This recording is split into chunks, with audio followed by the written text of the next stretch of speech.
Hello, friends. Today, let's listen to the story of the garden that stopped talking. In a small house at the end of a quiet lane lived a little girl named Meera. She was 8 years old and believed something very special.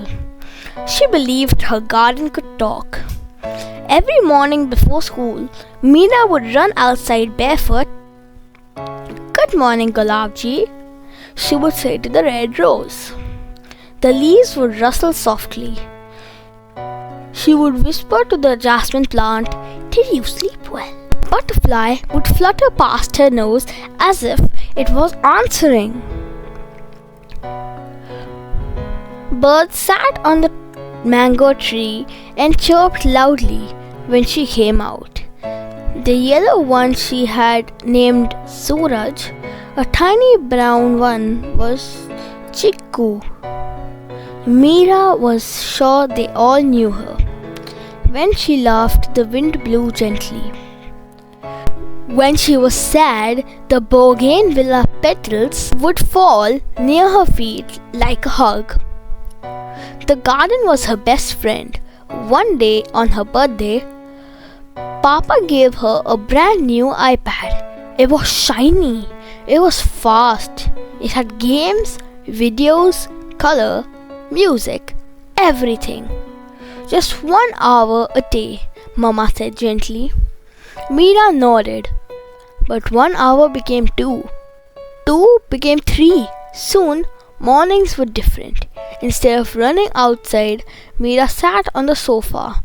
The rose waited. The jasmine waited. Suraj, the yellow bird, came and chirped near her window. Meera didn't hear. The swing moved in the wind empty. The ants marched across the soil unnoticed. The garden felt quieter. Not suddenly, slowly. The birds stopped coming close to the house. The butterflies no longer waited near the gate.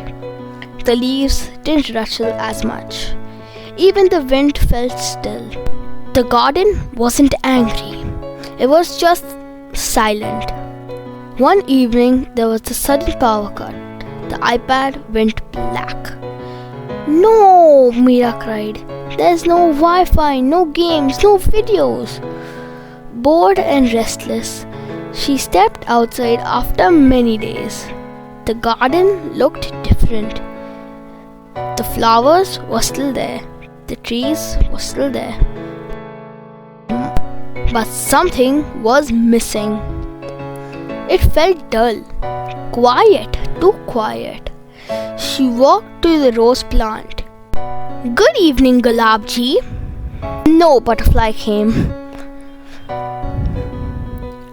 No birds chirped. Even the mango tree stood still. "Why aren't you talking to me?" she whispered. Her voice sounded loud in the silence. For the first time, she noticed the dry soil near the jasmine. She noticed fallen leaves she had never picked up. She noticed the swing covered in dust. The garden had not stopped growing. It had stopped hearing.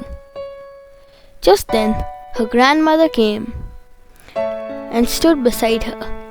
"Beta," Dadi said softly, "plants talk when we listen." Meera looked up. "You stopped coming. You stopped hearing." So, the garden became quiet. Meera felt something heavy in her heart. The garden had not left her. She had left the garden. The next morning, Meera woke up early.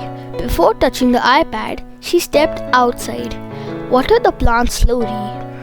She cleaned the swing. She sat under the quiet mango tree. At first, nothing happened. Then, a tiny brown bird landed on the fence. Chirp! A soft wind brushed her hair, the leaves rustling gently. A yellow butterfly floated near her shoulder. Meera smiled. "I'm listening," she whispered. And this time, she really was. From that day on, Meera still used her iPad. But not all day, because she knew something important. Screens make noise, but garden tells stories, and nature never stops talking. So, we just have to pause and listen. Sai Hira Bal.